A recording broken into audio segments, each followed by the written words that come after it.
منذ أكثر من 6000 عام، وفي قلب منطقة ما يعرف اليوم بالخليج العربي بزغ فجر أولى حضارات الأرض المعقدة، حضارة السومريين.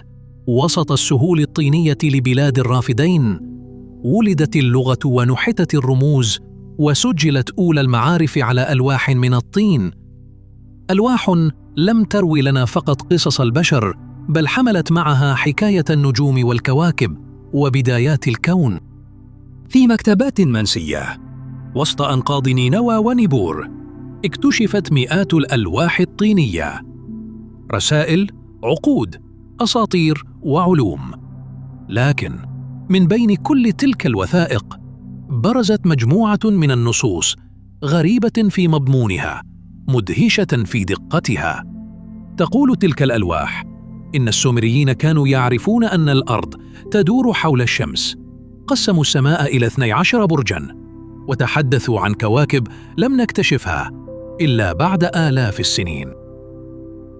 فمن أين جاء هذا العلم؟ وهل يعقل أن يكون كل هذا نابعاً من حضارة عمرها 6000 عام فقط؟ تتحدث هذه النصوص عن جرم سماوي غامض، كوكب ضال بحجم الأرض، دخل إلى النظام الشمسي منذ ما يقارب 4 مليارات عام. اسمه في النصوص السومرية نيبيرو.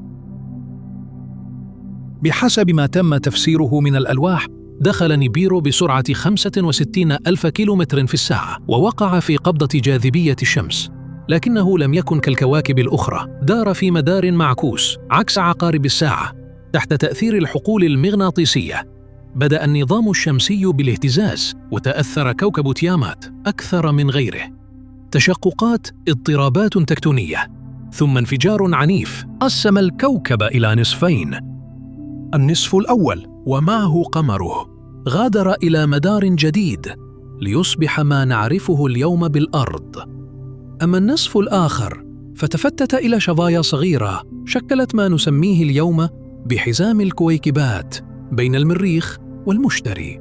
وفقاً للسومريين كانت الكواكب تعرف بأسماء مختلفة: عطارد، مومو، سلكونترز، لاهامو، كويخ.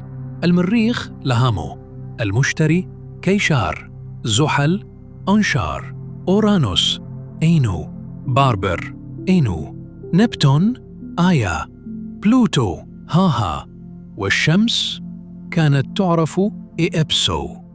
أما نيبيرو فقد غادر إلى مدار أبعد، وبقي كالكوكب العاشر المنسي، الزائر السماوي الغامض الخارج عن الترتيب. في عام 1766 جاء العالم الألماني تيتسيوس بنظرية جريئة، واقترح وجود كوكب خامس مفقود بين المريخ والمشتري. وبالفعل أثبتت اكتشافات لاحقة صحة تلك الفرضية عبر اكتشاف أورانوس ثم نبتون وبلوتو. الكوكب الخامس لم يكن كوكباً حقيقياً، بل سلسلة من الأجسام الصخرية الصغيرة. هل يكون تيامات هو هذا الكوكب المفقود؟ هل كانت ألواح السومريين مجرد خيال ديني، أم أنها وثقت معرفة فلكية سبقت عصرها بآلاف السنين؟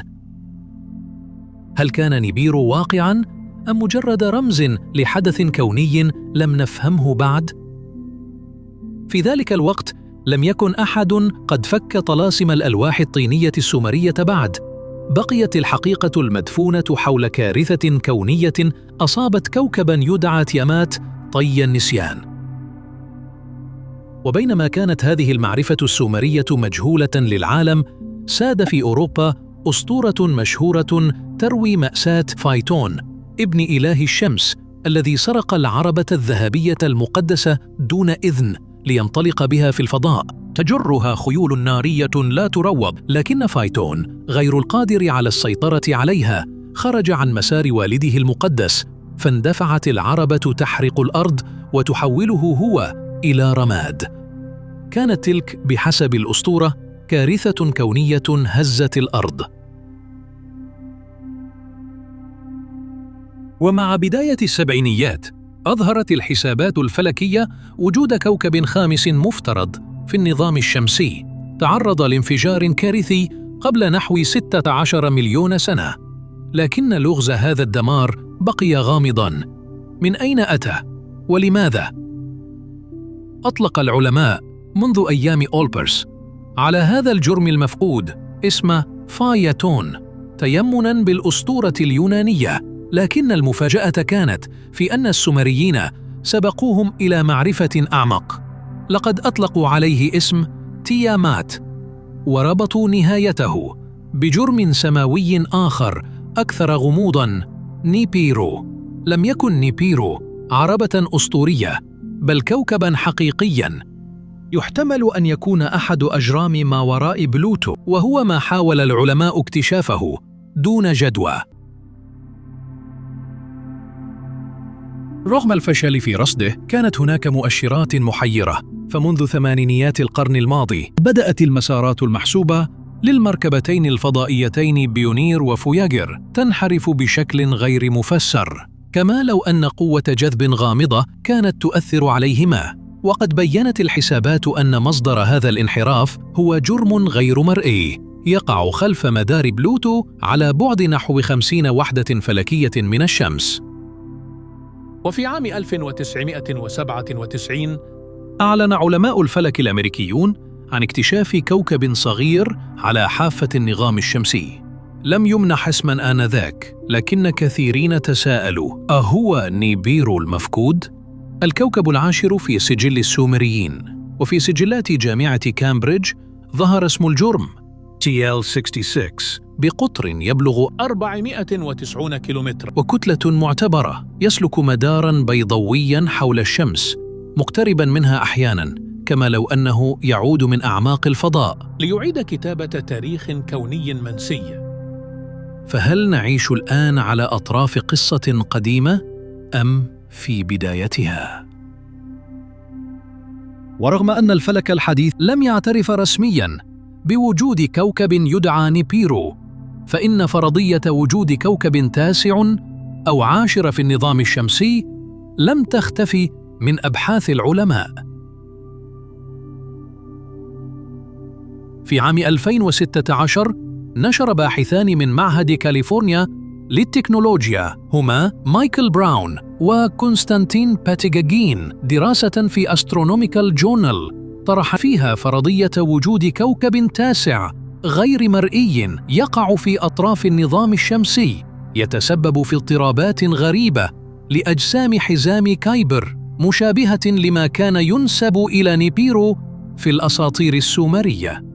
وقدرت الدراسة كتلة هذا الكوكب المفترض بما يعادل 10 أضعاف كتلة الأرض، ويدور في مدار شديد الإهليليجية يستغرق دورانه الكامل حول الشمس بين 10 إلى 20 ألف سنة. هذا الكوكب الذي يعرف مؤقتاً باسم بلانيت 9 لم يرصد حتى الآن بشكل مباشر، لكنه لا يزال أحد أكثر المواضيع إثارة للجدل في علم الفلك الحديث. وفي عام 2021 أعلنت ناسا أنها بدأت بتحليل آلاف الصور المأخوذة من التلسكوبات الأرضية والفضائية عن هذا الجرم، ولكن حتى الآن لم يتم تأكيد وجود ناسا أن بخصوص ألواح السومريين فقد بدأ الاهتمام العلمي الجاد بها في القرن ال19 حين نجح العالم البريطاني جورج سميث في فك رموز قصة الطوفان العظيم من ملحمة جلجامش عام 1872، وتوالت من بعدها البعثات الأثرية إلى مواقع مثل نينوى وأوروك ونبور لتكتشف أكثر من 500 لوح طيني تغطي موضوعات في الرياضيات، الفلك، القانون والطب. ما يثير التساؤل اليوم ليس فقط مدى دقة بعض المعارف الفلكية السومرية، بل أيضاً الطريقة التي تصوروا بها الكون بنظام متعدد الطبقات وكواكب تملك أسماء وتاريخاً أسطورياً. وهو ما يشير إلى مزيج فريد بين الميثولوجيا والعلم التجريبي سبق عصره بآلاف السنين. ومع صعوبة الجزم بوجود نيبيرو ككوكب حقيقي، فإن بعض العلماء يرون أن هذه النصوص قد تمثل ذاكرة كونية مشفرة تعكس أحداثاً فلكية قديمة جرى تناقلها شفهياً ثم رمزياً. فهل يكون تيامات بالفعل هو الكوكب الخامس المفترض الذي تناثرت شظاياه؟ وهل كان نيبيرو جرماً حقيقياً أم استعارة كونية لحدث اصطدامي غير شكل النظام الشمسي إلى الأبد؟ وفي عام 2023 نشر فريق من جامعة أريزونا دراسة عن أصل حزام الكويكبات تفترض أن حادثاً تصادمي ضخماً قد يكون المسؤول عن تكوينه، ربما بين كوكب أولي وأحد الأجرام القادمة من خارج النظام الشمسي، مما يعيد إلى الأذهان سردية تيامات ونيبيرو، ولكن بلغة الفيزياء الفلكية الحديثة. وفي النهاية لا تزال ألواح السومريين رغم مرور آلاف السنين تطرح علينا سؤالاً لا جواب له حتى الآن: هل نتحدث عن أساطير أم عن تاريخ حقيقي كتب بلغة الرموز؟